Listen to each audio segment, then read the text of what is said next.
Bonjour à toutes et à tous, voici les analyses du SP500 et de l'euro-dollar pour le lundi 17 février. Peu de variations certainement à attendre aujourd'hui sur le SP500 étant donné la fermeture des marchés américains pour cause de jours fériés aux États-Unis. Le marché des futurs, lui, reste néanmoins ouvert. À noter toujours la séquence haussière depuis le rebond sur le support très important à 1730 points et après le débordement des deux résistances non moins importantes à 1765 et 1805 points.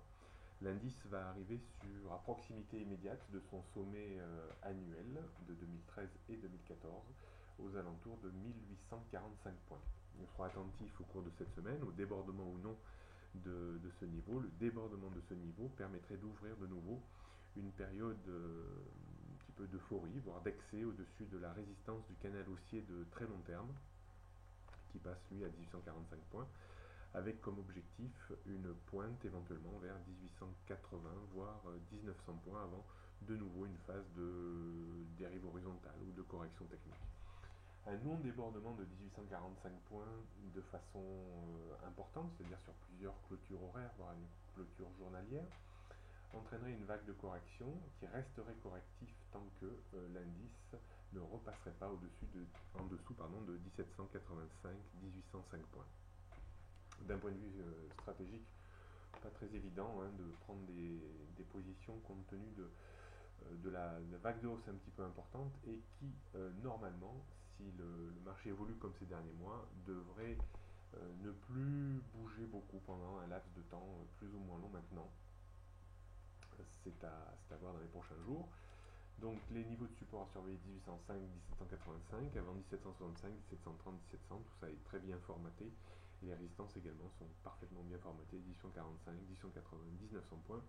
La tendance ce jour reste bien sûr haussière au-dessus de 1785 points. Donc stratégie pour le moment, euh, pas, de, pas, de, pas de proposition. On va attendre un petit peu de voir la prochaine évolution des marchés.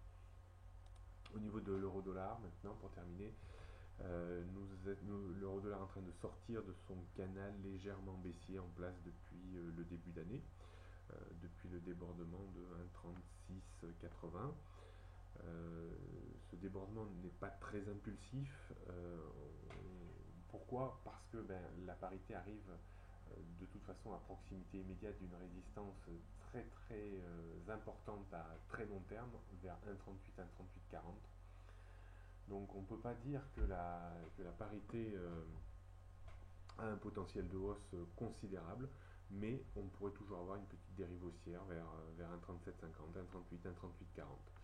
Par contre, attention, une réintégration du canal, c'est-à-dire un retour en dessous de 1,3650 et surtout la rupture de 1,3610 ramènerait de nouveau la parité sur les zones de support très travaillées depuis le début de l'année entre 1,3480 et 1,3550.